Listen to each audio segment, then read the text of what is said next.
चलेंगे। अब हम लोग देखेंगे स्कंदगुप्त शासनकाल जो रहेगा 455 से लेके 467 तक। कब से कब तक रहेगा? 455 से लेके 467 तक आपको स्कंदगुप्त का आपको शासनकाल आपको देखने को मिलेगा। शुंग वंशियों पुष्यमित्रों के आक्रमण के समय ही गुप्त शासक कुमारगुप्त प्रथम की 455 ईस्वी में मृत्यु हो गई थी। ठीक है, तो शुंग वंशी मतलब पुष्यमित्र के आक्रमण के समय ही, ठीक है, कुमारगुप्त प्रथम की 455 ईसा पूर्व में क्या हो गई थी, 455 ईस्वी में क्या हो गई थी, मृत्यु हो गई थी। ठीक है, उसकी मृत्यु के बाद उसका पुत्र स्कंदगुप्त जो है सिंहासन पर बैठा। ठीक है, स्कंदगुप्त किस लिए जाना जाता है? तो स्कंदगुप्त ने शपथ अपने शत्रु शुंगों एवं हुनों पर विजय प्राप्त किया और आक्रमणकारी मध्य एशियाई हुनों को देश से बाहर खदेड़ दिया। ठीक है, ये मध्य एशिया से आने वाले जो थे हुन जो थे, तो हुनों को किसने पराजित किया? ये कई बार एग्जाम में प्रश्न पूछा जाता है। किसने पराजित किया? बिल्कुल स्कंदगुप्त ने हुनों को मतलब क्या किया? पराजित किया। ठीक है, स्कंदगुप्त अत्यंत लोको स्कंदगुप्त की बात करें, अनेक लोकोपकारी, ठीक है, लोक परोपकारी बोलते हैं। ठीक है, प्रजा हितैषी एवं लोकप्रिय शासक था। उसने 12 वर्ष तक शासन किया। स्कंदगुप्त ने भी विक्रमादित्य, कर्मादित्य आदि की उपाधि धारण की। तो हमारे पास महत्वपूर्ण चीज क्या निकल कर आया? स्कंदगुप्त की बात करेंगे तो कुमारगुप्त प्रथम के बाद मतलब क्या होता है? शासक बनता है। ठीक है, इसने शुंगों एवं हुनों को पराजित किया, स्पेशली हुन को पराजित किया। और बात करेंगे जो आक्रमणकारी जो थे, मध्य एशियाई आक्रमणकारी जो थे, हुन को मतलब क्या किया? भारत से मतलब क्या है? भारत को मतलब मुक्त किया। ठीक है, उपाधि कौन सी धारण की थे? विक्रमादित्य और कर्मादित्य की उपाधि जो थी इन्होंने धारण किया। ठीक है, अगर पूछेगा, ये भी प्रश्न कई बार पूछा उससे, सबसे पहली बार, ठीक है, प्रथम बार सबसे पहली बार हुनों का आक्रमण किसके शासनकाल में हुआ, तो क्या बताएंगे? इसके शासनकाल में हुनों का आक्रमण हुआ। तो आपको ध्यान रखना स्कंदगुप्त के शासनकाल में ही क्या होता है? हुनों का आक्रमण होता है। ठीक है, स्कंदगुप्त ने जूनागढ़ अभिलेख के अनुसार हुनों को क्या कहा है, तो क्या बताएंगे? हुनों को क्या कहा है इन्होंने? मलेक्ष कहा है। क्या कहा है? मलेक्ष क्या होता था? आप जब इतिहास पढ़ेंगे ना तो उसमें मलेक्ष जो होता था ना, उनमें उनमें कोई टच नहीं करता था। क्या नहीं करता था? टच नहीं करता था। जब मलेक्ष जब शहर में जब प्रवेश करते थे तो वो डिगडिग्गी बजाते हुए आते, डुगडुग्गी बजाते हुए आते थे। ठीक है, ताकि कोई लोग जो है सो उनके शरीर में मतलब क्या करे? टच न करे। तो इसको मलेक्ष कहा गया है। ठीक है, किसको कहा मलेक्ष? हुनों को। ठीक है, किस अभिलेख से पता चलता है? रुद्रदामन के जूनागढ़ अभिलेख। बिल्कुल, रुद्रामन के जूनागढ़ अभिलेख से। ठीक है, स्कंदगुप्त ने हुनों के आक्रमण से रक्षा कर अपनी संस्कृति को नष्ट होने से मतलब क्या किया? बचाया। अपने शासन के अंतिम दिनों में प्रशासनिक सुविधा के दृष्टिकोण से स्कंदगुप्त ने अपनी राजधानी अयोध्या हस्तांतरित की। बहुत इंपॉर्टेंट है। ठीक है, अभी तक ने आपने गुप्त की राजधानी कहाँ कहाँ पर आया? ठीक है, पाटलिपुत्र भी आप देख रहे थे, लेकिन अब राजधानी कहाँ पे चला गया? ठीक है, अयोध्या। विदिशा किसने राजधानी बनाई थी? विदिशा शुंग शुंग शुंग ने राजधानी बनाई थी विदिशा। ठीक है, ध्यान रखिए। ठीक है, स्कंदगुप्त ने, हाँ, वास्तविक राजधानी था पाटलिपुत्र ही उसका, कुछ दिन के लिए बनाया गया था। वास्तविक नहीं होता है। ठीक है, ध्यान रखिएगा। आप हाँ बोल सकते हैं वास्तविक या फिर प्रशासनिक कह सकते हैं, लेकिन विदिशा जो था बना था। ध्यान में रखना है। ठीक है, अयोध्या राजधानी किसके समय था? गुप्त की राजधानी किसके समय अयोध्या था? पता है, बहुत दिन तक अयोध्या जो था आपका फैजाबाद जिला ही कहलाता था। अब जाके अयोध्या को ही मतलब जिला का दर्जा दे दिया गया। ठीक है, गुप्त वंश का अंतिम शासक कौन था? क्या बताएंगे? भानुगुप्त था। गुप्त वंश का अंतिम शासक कौन था? भानुगुप्त था। ठीक है, अब भानुगुप्त का किस अभिलेख से भानुगुप्त के बारे में जानकारी मिलती है, जो कि एग्जाम में खूब पूछा जाता है? कौन सा अभिलेख है भानुगुप्त से संबंधित? एरन अभिलेख। बिल्कुल, भानुगुप्त का कौन सा अभिलेख है? तो ध्यान रखें, भानुगुप्त का एरन अभिलेख है। ठीक है, जहां से क्या चीज का प्रमाण मिलता है भानुगुप्त के एरन अभिलेख से? क्या बताएंगे? बिल्कुल, भानुगुप्त के, ठीक है, एरन अभिलेख से सती प्रथा का मतलब पहला प्रमाण जो है भानुगुप्त के एरन अभिलेख से मिलता है, जो कि 510 ईस्वी पूर्व का, 510 ईस्वी का है। और कहाँ का है? सागर मध्य प्रदेश का है। ठीक है, इसमें गोपराज नामक, ठीक है, सेनापति के स्त्री के सती होने का कहीं कहीं पे भोजराज लिखा होगा। ठीक है, बहुत जगह किताब में भोजराज लिखा हुआ, लेकिन ये गोपराज सही है, गोपराज ही था। ठीक है, लूसेंट भी आई थिंक भोजराज ही लिखता है। ठीक है, भोजराज लेकिन ये उनका पति थे मीरा के। खालसा के संस्थापक हुए थे राजा भोज। ठीक है, अब चलेंगे तो सती प्रथा का पहला प्रमाण कहाँ से मिलता है? क्या बताएंगे आप हमें? भानुगुप्त के एरन अभिलेख से। ठीक है, किसका अभिलेख है एरन अभिलेख? भानुगुप्त शासक संबंधित है। ठीक है, गुप्त साम्राज्य का 6वीं शताब्दी के मध्य तक पतन हो गया। कुमारगुप्त तृतीय गुप्त वंश का अंतिम शासक था। इसके बाद गुप्त साम्राज्य की पूरी तरह से पतन हो गया। मतलब अगर अंतिम शासक की बात करेंगे तो भानुगुप्त था, उसके बाद जो शासक जो आएंगे वो पतनोन्मुखी तक आएंगे। ठीक है, धर्मशास्त्रों में भू राजस्व की दर गुप्त काल में सामान्य उपज का 1/4 से 1/6 थी। अगर पूछा गया धर्मशास्त्रों में राजस्व दर कितना बताया गया है, तो 1/6 बताया गया। कितना बताया गया है? एक बटा छह बताएगा, लेकिन यहाँ पे कितना था, 1/4 से 1/6 था। भागवत तथा वैष्णव धर्म गुप्त राजाओं के शासनकाल में चरमोत्कर्ष पे था। खुद भी मतलब गुप्त राजा जो थे कौन सी उपाधि धारण करते थे, कौन से धर्म को मानते थे, तो भागवत या फिर वैष्णव धर्म को मानते थे। ठीक है। विष्णु शर्मा के द्वारा लिखी हुई किताब है जो कि मतलब दुनिया में बहुत अधिक बिकने वाली किताब है। क्या नाम है उसका, पंचतंत्र। बचपन में आप लोगों ने पंचतंत्र की कहानी जो बहुत पढ़ा ही होगा, 100% पढ़ा होगा। पंचतंत्र की कहानी सभी लोग पढ़े होंगे। ठीक है। किताब किसके द्वारा रचित है, विष्णु शर्मा के द्वारा रचित है। कौन सी किताब, पंचतंत्र, जो कि कब की किताब है पंचतंत्र की किताब, काल की। बिल्कुल गुप्त कालीन है। ठीक है। गुप्त काल के प्रसिद्ध खगोलविद, गुप्त काल के प्रसिद्ध खगोलविद एवं गणितज्ञ आर्यभट्ट, बारामिहिर एवं ब्रह्मगुप्त पाटलिपुत्र के निवासी थे। तो गणितज्ञ आर्यभट्ट की बात करेंगे, बारामिहिर की बात करेंगे, ब्रह्मगुप्त की बात करेंगे। ये आर्यभट्ट जो थे नवरत्न में आते थे कि नहीं आते थे, नहीं आते थे। नहीं आते थे। बारामिहिर आते थे। ठीक है। और ध्यान में रखेंगे, धनवंतरी थे, छपनक थे, अमर सिंह थे, शंकु थे, बेताल भट्ट थे, घटकवर थे, कालिदास थे, बारामिहिर थे, भरूची थे। ठीक है। तो यहाँ पे ये जो है आपके क्या नाम है इनका, आर्यभट्ट नहीं थे। आर्यभट्ट जो थे नहीं थे। ठीक है। ध्यान रखा, ब्रह्मगुप्त भी नहीं थे। ठीक है। ये तीनों के तीनों कहाँ के निवासी थे, पाटलिपुत्र के निवासी थे। गुप्त काल में दास प्रथा विद्यमान थी। ठीक है। गुप्त काल में क्या थी, दास प्रथा विद्यमान थी। मौर्य काल में दास प्रथा के ऊपर लेके थोड़ा मतभेद देखने को मिलता है, क्योंकि कौटिल्य कहते थे दास प्रथा है, जबकि जो मेगास्थनी ने दास प्रथा के बारे में नहीं चर्चा किया है। ठीक है। तो गुप्त काल में लेकिन दास प्रथा विद्यमान थी। नारद के 15 प्रकार के दासों का उल्लेख किया, नारद ने 15 प्रकार के दासों का उल्लेख किया है। गुप्त साम्राज्य की सबसे बड़ी प्रादेशिक इकाई देश थी, जिसके प्रमुख को क्या बोलते थे, गोप्ता कहा जाता, जो कि एग्जाम में पूछा हुआ प्रश्न है। गुप्त साम्राज्य में, ठीक है, सबसे बड़ी प्रादेशिक इकाई क्या थी, देश थी, जिसके प्रमुख को क्या बोलते थे, गुप्ता कहते थे। और प्रशासन की सबसे छोटी इकाई की बात करें, क्या था, ग्राम था, जिसका मुखिया क्या कहलाता था, ग्राम का मुखिया क्या कहलाता था, ग्रामनी कहते थे। क्या बोलते थे, ग्राम की मुखिया को ग्रामी कहते थे। अन्य सदस्य महतर कहलाते थे। ठीक है। आप ध्यान में रखें, गुप्त काल में सती प्रथा थी। विशेषता किसमें थी, सैनिक जातियों में प्रचलन थी, क्योंकि गोपराज भी क्या था, एक सैनिक ही तो था। ठीक है। तो गुप्त काल में सैनिक प्रथा, सती प्रथा थी, किसमें थी, सैनिक जातियों में थी। ठीक है। सुल्तानगंज जो कि भागलपुर में कांसे से निर्मित 2 मीटर ऊंची भगवान बुद्ध की प्रतिमा गुप्तकालीन है। ठीक है। तो सुल्तानगंज भागलपुर में जाएंगे, ठीक है, तो यहाँ पे कांसे से निर्मित आपको मिलेगी 2 मीटर ऊंची भगवान बुद्ध की प्रतिमा, गुप्तकालीन है। ठीक है। सुल्तानगंज का, ठीक है, अजगैबीनाथ मंदिर कहलगांव के समीप स्थित गुहाएं भी गुप्त काल की निर्मित है। ठीक है। तो सुल्तानगंज भागलपुर में पड़ता है ना, तो सुल्तानगंज का, ठीक है, अजगैबीनाथ मंदिर कहलगांव के समीप स्थित गुहाएं भी क्या बात करेंगे, ये भी गुप्तकालीन है। फाइहान के वर्णन से ज्ञात होता है कि गुप्तकालीन समाज में शूद्रों से भी निम्न, ठीक है, ध्यान में रखेंगे, अस्पृश्य वर्ग था, जिनको हम लोग अत्यंत तथा चंडाल कहते हैं। वही मतलब जिनको मलेक्स टाइप का व्यक्ति जो था, जो बोला था डुगडुगी बताते हुए जब आते थे तो आवाज करते हुए, शोर करते हुए नगर में प्रवेश करते थे, ताकि कोई लोग मतलब क्या हो, उनको टच न करे। ठीक है। ध्यान रखें, तो उनके ये मतलब जो थे ध्यान रखेंगे, शूद्रों से भी निम्न जो वर्ग जो था उनको चंडाल कहा जाता था। ठीक है। हाँ, बहुत ही मतलब ये निम्न वर्ग में आते थे चंडाल। ठीक है। तो ध्यान रखिए, देखिए सारा क्लियर हो गया, फिर से पूछ लो। गुप्त काल में सती प्रथा विशेषतः किन जातियों में विद्यमान था, सैनिक जातियों में। गुप्त काल में दास प्रथा विद्यमान थी। कितने प्रकार के दासों का उल्लेख आपको देखने को मिलता है, 15। बिल्कुल, ठीक है, 15 प्रकार के। गुप्त काल के प्रसिद्ध खगोलविद गणितज्ञ आर्यभट्ट, बारहमीर एवं ब्रह्मगुप्त कहाँ के निवासी थे, पाटलिपुत्र। बिल्कुल। गुप्त राजाओं ने किस धर्म का प्रश्रय दिया, वैष्णव धर्म। वैष्णवीय भागवत। ठीक है। धर्मशास्त्रों में भू राजस्व की तरह गुप्त काल में सामान्यतः उपज का कितना था, 1/4 से 1/6। 1/4 से 1/6। अंतिम शासक कौन था, भानुगुप्त। भानुगुप्त। कुमारगुप्त तृतीय के बाद। ठीक है। चलिए एरन का अभिलेख की बात करेंगे, जहां पे आपको सती प्रथा का प्रमाण मिलता है। किसके पत्नी के सती होने का साक्ष्य आपको देखने को मिलता है, भानुगुप्त। बिल्कुल, गोपराज। ठीक है। आपको बताना है किस गुप्त शासक ने अपनी राजधानी अयोध्या परिवर्तित कर दी, ये कौन से अपने साम्राज्य का रक्षा किस गुप्त शासक ने किया, स्कंदगुप्त। कि स्कंदगुप्त। स्कंदगुप्त ने। ठीक है। ध्यान, स्कंदगुप्त किसका पुत्र था, केजे प्रथम का।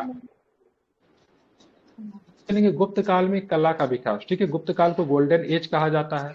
स्वर्ण युग कहते हैं ना। कला का विकास किस प्रकार से हुआ उसको देखेंगे। माइक बंद कीजिए। कला के क्षेत्र में गुप्त काल अपनी उत्कृष्टता की चरम पे थी। ठीक है, इस काल में मंदिर वास्तुकला के सर्वोत्तम उदाहरण है। ठीक है, इनमें शिखर युक्त मंदिर देवगढ़ झांसी उत्तर प्रदेश का है। ठीक है, देवगढ़ झांसी उत्तर प्रदेश का जो मंदिर जो मिलेगा गुप्त कालीन मंदिर है। ठीक है, मंदिर की विशेषता क्या पता है? ईंट से बना हुआ मंदिर है। ठीक है, किससे बना हुआ है? ईंट से बना हुआ मंदिर है। ठीक है, और वो भी मिट्टी का जुराई करके कुछ करके बनाया गया मंदिर है, जो कि सबसे सुंदर गुप्तकालीन मंदिर का सबसे सुंदर है। देवगढ़ उत्तर प्रदेश का दशावतार का मंदिर है। किसका मंदिर है? दशा अवतार का मंदिर है, ध्यान में रखेंगे। ठीक है, देवगढ़ उत्तर प्रदेश। ठीक है, अब चलेंगे। आप देखेंगे पवाया का मंदिर, नागोद खो में शिव का मंदिर, शंकरगढ़ का मंदिर आदि भी गुप्त काल के आकर्षक मंदिर है। गुप्त काल में चित्रकला भी अपने वैभव गौरव तथा तकनीक के चरम सीमा पर पहुंच गई। अजंता की चित्रकारी की बात करेंगे। अजंता की गुफाएं महाराष्ट्र के औरंगाबाद जिले में आपको देखने को मिलेगी। उसमें कुछ गुफाएं जो है सो गुप्तकालीन। कौन कौन सी गुफाएं गुप्तकालीन क्या बताएंगे? ठीक है, इसमें 17 टोटल 16 29 17 गुफा है। ठीक है, 29 गुफा, 16 17 और 19। क्या है? 16 प्लस 1 17, 17 प्लस 2 19। ठीक है, 16 17 19 गुफा किससे संबंधित है क्या बताएंगे? चित्रशाला चित्रशाला बिल्कुल, ध्यान रखेंगे गुप्तकालीन है। ठीक है, टोटल कितने गुफा है उसमें? 29 गुफा है। बिल्कुल। 16 नंबर गुफा में आपको ना मरनासन, ठीक है, राजकुमारी के चित्र जो मिलेगा, जो कि सबसे सुंदर है। ठीक है, तो 16 नंबर गुफा की बात करेंगे। मरनासन राजकुमारी का जो चित्र जो है सबसे सुंदर है। ठीक है, इसको ध्यान में रखना है। ठीक है, कितने नंबर गुफा में मरनासन राजकुमारी का चित्र है?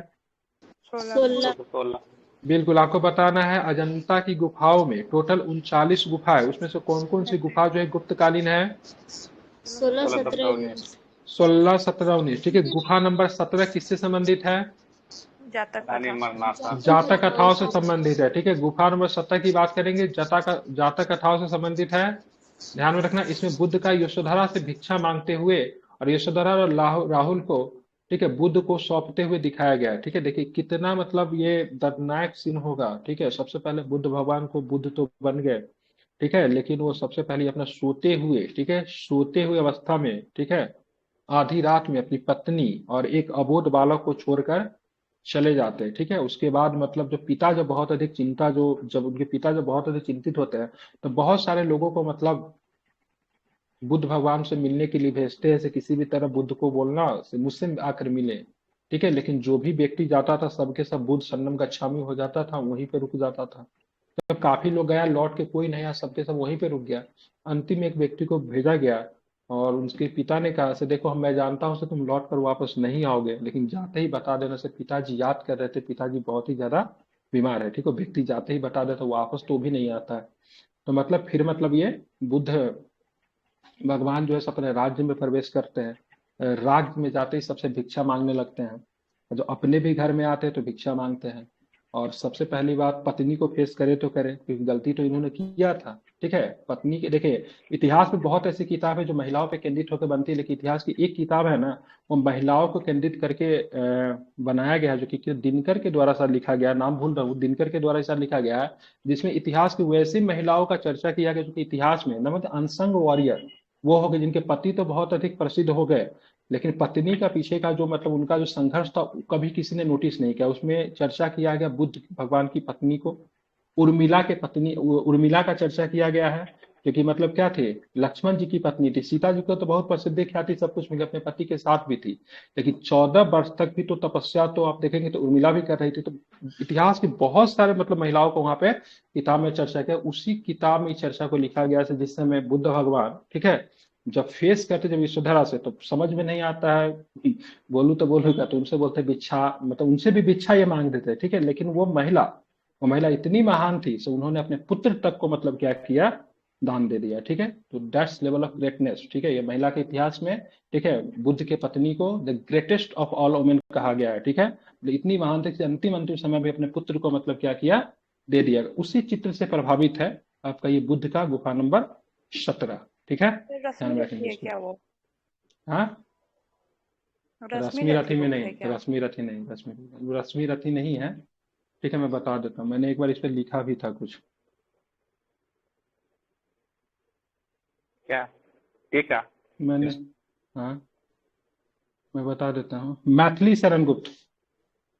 ठीक है, वो मैथिली से नहीं देखिए मैंने एक लेख हाँ, लेख भी लिखा था इस पे, ठीक है, देखिए सुनाइए ना। पढ़ लीजिए इसको।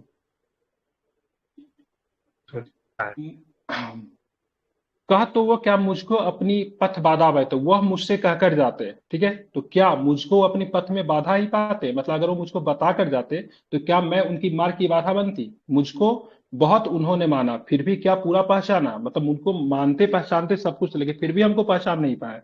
अगर उन्होंने अपना मुख्य उद्देश्य मुझे बताया होता तो मैं उनको हंसकर कहकर विदा करती, स्वयं सुसज्जित करती, मतलब उनको तैयार करती, प्रियतम को प्राणों को पन से, ठीक है, हम ही भेज देती रन में, ठीक है, हम ही उनको मतलब इस तरह, मतलब रन का मतलब कहने से मतलब से वो मतलब तब के लिए गए, तो ये तो खुशी की बात है, तो प्रशंसा की बात है, मतलब मैं उनको तैयार करके भेजती। दुख की बात यह है कि उन्होंने मुझसे कहा नहीं, ठीक है। तो इसको मतलब बुद्ध के पत्नी का जो दुख जो है उसको मैथिली शरण गुप्त ने, ठीक है, एक लेखन के माध्यम से दिखाया है। जिसको ये एस्से में पूछा गया क्वेश्चन, इसलिए मैं बता रहा हूँ, जो कि इतिहास में सबसे अधिक मतलब वैसे महिलाओं को मतलब चर्चा किया गया है जो इनके पति तो बहुत अधिक पॉपुलर हो गए लेकिन पत्नियां जो थी इतिहास में कहीं ना कहीं खो गई। और उसी के गुफा नंबर 17 में उस चित्र को दिखाया है जब बुद्ध जब मतलब एक तरह से मतलब बेहाया के लेवल होना, तो समझ रहे हैं ना, से अंतिम में मतलब मिलने भी गया तो मतलब क्या उनसे भिक्षा मांग रहे, फिर भी वो महिला इतनी महान है, उन्होंने मतलब क्या किया, अपने पुत्र को सौंप दिया गौतम बुद्ध को, ठीक है, मतलब उसके जीवन का सबसे बड़ा अनमोल रत्न आफ्टर पति क्या हो सकता है, वही हो सकता है ना, पुत्र ही होगा। लेकिन अंतिम अंतिम में पुत्र को भी मतलब क्या किया, उसने सौंप दिया, जो कि गुफा नंबर 17 में दिखाया गया। आई थिंक इतना कहानी सुनाने के बाद इस प्रश्न को आप लोग इतिहास में कभी नहीं भूलेंगे, ठीक है। चलिए, तो 16, 17 और 19, ठीक है, किससे संबंधित है? गुप्त काल से। ठीक है, चलिए तो आई थिंक डिलीट कर देता हूँ इसको। बोध गया के महाबोधि मंदिर तथा राजगिरी के मनियार मठ का निर्माण किसके काल में हुआ था? तो गुप्त काल में हुआ था, ठीक है। तो आप लोगों ने इतना गहराई से सोचा सोचा था क्या से गुफा नंबर 17 में इतना मतलब सच्चाई दबा हुआ है? नहीं सर। अब सोचेंगे। हाँ सोचना चाहिए, ठीक है। तो 16 नंबर है मरनासन राजकुमारी का चित्र है। 70 नंबर की बात करें, जातक कथा का उल्लेख किया गया है जिसमें बुद्ध का यशोधरा से भिक्षा मांगते हैं और यशोधरा द्वारा राहुल को बुद्ध को सौंपते हुए दिखाया गया, ठीक है। इस गुफा में सिंहल के राज दरबार का भी चित्र है, ठीक है। सिंहल का मतलब क्या समझ रहे हैं, क्या हुआ सिंहल का मतलब क्या हुआ? सिंहल श्रीलंका। श्रीलंका, सिंहालीज। ठीक है, सिंहल, हाँ बिल्कुल ठीक है। क्या हो जाएगा? श्रीलंका हो जाएगा, ठीक है, इसको आप लोग ध्यान में रखेंगे, क्या हो जाएगा इसका मतलब? तो श्रीलंका हो जाएगा, ठीक है, ध्यान में रखना है। चलिए आप बात करें बोध गया के महाबोधि मंदिर तथा राजगिरी के मनियार मठ का भी निर्माण गुप्त काल में हुआ था। बोध गया के जो महाबोधि मंदिर जो अभी आप देखते हो इसका निर्माण भी गुप्त काल में ही हुआ था, ठीक है। अब हम देखेंगे, ठीक है, चलिए आगे आप ये जो सारी किताब जो है जो कि गुप्त कालीन प्रसिद्ध साहित्य में साहित्यकार इसको आप लोग रख लीजिए, ठीक है। सबसे पहले चलिए अभिज्ञान शकुंतलम कहानी आपको सुना है, पूरे दुष्यंत और मतलब शकुंतला का प्रेम कहानी सुना है, ये भी सुनेंगे क्या? अग्निमित्र मालविका, अग्निमित्र की बात करेंगे तो पुष्यमित्र सुंग का पुत्र था, ठीक है। अग्निमित्र जो थी दरबार में काम करने वाली मतलब क्या थी, एक मतलब सेविका थी, ठीक है। तो अग्निमित्र कभी उसको देखा नहीं रहता लेकिन उसके चित्र से ही प्रेम कर बैठता है, ठीक है। तो उसी कहानी को मतलब मालविका की मित्रम में कालिदास ने दिखाया है, जहां पर मतलब अग्निमित्र का मतलब इनका सारा कहा सारी किताबें जो है कहीं ना कहीं उसका प्रेम पे ही आधारित है, ठीक है। विक्रम उर्वशियम, पुरुवरा और उर्वशी का प्रेम कथा है। उर्वशी की बात करेंगे तो ये रहती है देवलोक की, मतलब क्या बोलते हैं उसको, अप्सरा। अप्सरा। अप्सरा रहती है, पुरुवरा से प्रेम कर बैठती है।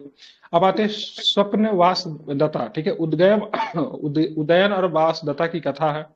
मुद्रा राक्षस की बात की चंद्रगुप्त मौर्य के संबंधित कथा है, ठीक है, मतलब इसी किताब में चंद्रगुप्त मौर्य को निम्न जाति का माना गया। चंद्रगुप्त के दरबार में जो रहने वाले जो लोग जो थे, जो चंद्रगुप्त के मुंह पे अच्छे अच्छे बात बोलते थे, पीछे में जो चंद्रगुप्त मौर्य के षड्यंत्र रचते थे, कॉन्स्पिरेसी करते थे, दरबार में जो चीजें होती थी उसको इस किताब में दिखाया गया है, ठीक है। इसमें मुद्रा राक्षस में जो कि विशाखा दत्त के द्वारा लिखी गई पुस्तक है। देवी चंद्रगुप्तम किसने लिखा? विशाखा दत्त ने लिखा, ठीक है। तो इसमें ध्रुव स्वामिनी से जो चंद्रगुप्त मौर्य का जो विवाह जो होता है, सॉरी चंद्रगुप्त द्वितीय का विवाह होता है, ठीक है, उसके बारे में जानकारी जो है आपको मिलेगा किस किताब में? देवी चंद्रगुप्त में, ठीक है। मृच कटिकम, ठीक है, इसमें एक ब्राह्मण चारुदत्ता एक गणिका वसंत सेना की प्रेम कहानी है, ठीक है, बताइए ब्राह्मण रहते चारुदत्ता, बसंत सेना जो एक मतलब गणिका होती है, ठीक है, उनसे मतलब प्रेम की कहानी जो है यहाँ पे आपको ध्यान में रखेंगे, ठीक है, समझ गए? तो ये सारा किताब याद हो गया। तो आप लोग हमें बताओ अभिज्ञान शाकुंतलम के लेखक कौन है? कालिदास काली मालविका मित्रम का? काली कालिदास विक्रम उर्वशीयम का? कालिदास काली कालिदास स्वप्नवास दत्ता का? भास भाग ठीक है, मुद्रा राक्षस का? विशाखा दत्त विशाखदत्त विशाखा दत्त विशाखा शूद्रक हाँ, अरे मिट्टी का खिलौना मिट्टी का खिलौना गारी मिर्च का टीम का। ठीक है, जहाँ पे एक ब्राह्मण जो चारुदत्ता जो रहते हैं, गणिका वसंत सेना की प्रेम की कहानी। अब जब संगम जब आपको पढ़ाऊंगा ना, तो वहां पर भी एक व्यापारी का एक मतलब नर्तकी से प्रेम का कहानी। उस किताब का नाम क्या है? शिल्पादिकरम संगम पढ़ाइएगा। हम्म, शिल्पादिकरम क्या नाम है उस किताब का जिसमें एक? सर एक तो शिल्पादिकरम था शिल्पादिकम तो जिसमें व्याकरण है मातृ कवि। हाँ, शिल्पादिकारम। क्या नाम है? शिल्पादिकारम। ठीक है, चलिए, तो संगमकालीन किताब है, उसके बारे में हम लोग पढ़ेंगे। अब हम लोग जो किताब से माइक बंद कीजिए। अब हम लोग जो देखेंगे सुदर्शन जी, ये सारे किताब का आप लोग आनंद ले सकते हैं मात्र 49 रुपया में। ठीक है, कुकू एफएम नाम का एक ऐप आता है, तो जो सारा किताब का मतलब जो है ना, उसको हिंदी वर्जन आपको मिलेगा, उसका सबके सब आप पढ़ डिस्काउंट सकते भी हो। है ठीक है, सर? और हेल्पफुल होता है। 49 रुपया में तो शायद देता है 1 महीना का। 1 महीना तो काफी होगा सुनने के लिए। हमको थोड़ा ना नेहरू गांधी इस सब के बारे में पढ़ने का समय तो नहीं रहता है, तो हमको सुनना था, तो हम एक बार उसका लेके सुन गए थे पूरा। नेहरू जी का पढ़ गए थे, क्या नाम था उसका, discovery of India. Gandhi ji का है माई एक्सपेरिमेंटल ट्रूथ, ये सब पढ़े थे, उसमें से सुन लिए थे एक्चुअली में। ठीक है, लेकिन अब तो चलिए। प्ले स्टोर से हट गया है ना कुकू एफएम। हट गया प्ले स्टोर से? थोड़े दिन यूट्यूब पे पहले तो फ्री में भी शायद सुनाता हटाया है। था गवर्नमेंट। नहीं पता हटा कि नहीं, कुछ दिन पहले तक तो था, हम 1 डेढ़ महीना पहले का बात बता रहे हैं। नया थोड़े दिन प्रचार पहले करके ही चलिए, देखते हैं। क्या पता क्या हुआ था, नहीं पता, तो वैसे कहीं ना कहीं तो अवेलेबल होगा ही। ठीक है, आप चलेंगे सुदर्शन झील। तो सुदर्शन झील पहले सबसे पहले कहाँ है? ठीक है, गुजरात की गिरनार में स्थित है। कहाँ पे? गुजरात के गिरनार में। ठीक है, इसका निर्माण चंद्रगुप्त मौर्य के समय में सौराष्ट्र के प्रांत, ठीक है, जिसका मैं बता रहा हूँ, पुष्यमित्र बैस जो था, पुष्यमित्र बैस, बैस गुप्त हम कह रहे थे, लेकिन पुष्यमित्र बैस है एक्चुअली में इसका नाम। तो ये सौराष्ट्र राज्य के राज्यपाल जो थे पुष्यमित्र बैस ने पश्चिमी भारत में सिंचाई के लिए करवाया था। अशोक के समय में यवन, अशोक के समय में, ठीक है, यवन तुषाश्व ने भी इस झील पे बांध का निर्माण करवाया। ठीक है, देखिए इसमें काफी लोग इसमें शामिल हो जाते हैं। ठीक है, आप चलेंगे शक महाक्षत्रपक रुद्रावन के समय पहली बार यह बांध टूट गया, जिसका पुनर्निर्माण उसके राज्यकाल का राज्यपाल सुविशाख के निर्देशन में कराया गया। ठीक है, मतलब बना था किसके समय में? सुदर्शन झील का निर्माण हुआ चंद्रगुप्त मौर्य के समय में। ठीक है, उस प्रांत का राज्यपाल जो था, राज्यपाल का नाम था पुष्यमित्र बैस ने, उसके दिशा निर्देश में हुआ। ठीक है, आप बात करेंगे अशोक के समय में यवन तुषाश्व ठीक ने भी झील पे बांध बनवाया। और बाद में शक महाक्षत्रप रुद्रामन के समय में भी ये बांध क्या होता पहली बार टूटा, जो कि फिर इसका पुनर्निर्माण करवाया गया, जो कि वहां का राज्यपाल ने करवाया, जिसका नाम क्या था? सुविशाख। आप चलेंगे जूनागढ़ अभिलेख गुजरात से पता चलता है कि स्कंदगुप्त के शासनकाल में भारी वर्षा के कारण सुदर्शन झील का बांध फिर से टूट गया, और इस झील का पुनः उद्धार का कार्य सौराष्ट्र प्रांत के गवर्नर पर्णदत्त का पुत्र चक्रपालित के द्वारा संपन्न किया गया। स्कंदगुप्त ने झील के किनारे विष्णु मंदिर का निर्माण भी करवाया। ठीक है, ये सारे के सारे फैक्ट जो थे झील को लेकर थे। तो देखिए, झील का विकास से कई बार प्रश्न पूछा जाता है। झील दो दो बार टूटा, एक बार टूटा किसके समय में? किसके समय टूट गया? ठीक है, रुद्रावन के समय टूटा एक बार। एक बार आपको किसके समय टूटा? स्कंदगुप्त के समय में टूटा। तो रुद्रावन का समय जो टूटा उसका निर्माण करा सुविशाख ने, और स्कंदगुप्त के समय में टूटा था पर्णगुप्त का पुत्र चक्रपालित ने इसका क्या किया? निर्माण करवाया। ठीक है, निर्माण हुआ था सुदर्शन झील का चंद्रगुप्त मौर्य के समय में, और निर्माण किसने करवाया था? पुष्यमित्र बैस ने करवाया था। ठीक है, चलिए, तो चंद्रगुप्त मौर्य और पुष्यमित्र बैस रुद्रावन के समय टूटेगा तो सुविशाख निर्माण कराएगा, और स्कंदगुप्त के समय में टूटेगा तो पर्णदत्त का पुत्र चक्रपालित निर्माण करवाएगा। हो गया, चंद्रगुप्त मौर्य, पुष्यमित्र बैस, रुद्रामन, सुविशाख, स्कंदगुप्त, पर्णदत्त। मतलब शासन का जो वहां का जो प्रांतीय गवर्नर होगा मुख्यतः वही इसका निर्माण करवा रहे हैं, बस शासक के वंश से संबंधित है। स्कंदगुप्त के समय गवर्नर कौन था? चक्रपालित। रुद्रावन के समय गवर्नर कौन था? राज्यपाल कौन था? सुविशाख। और चंद्रगुप्त मौर्य के समय कौन था? पुष्यमित्र बैस। ठीक है, ध्यान में रखेंगे। उस झील के किनारे विष्णु मंदिर का निर्माण किसने करवाया है? तो स्कंदगुप्त ने करवाया। किसने करवाया है? स्कंदगुप्त ने करवाया, विष्णु मंदिर का निर्माण करवाया। ठीक है, ध्यान रखेंगे। कल के क्लास में हम लोग चलेंगे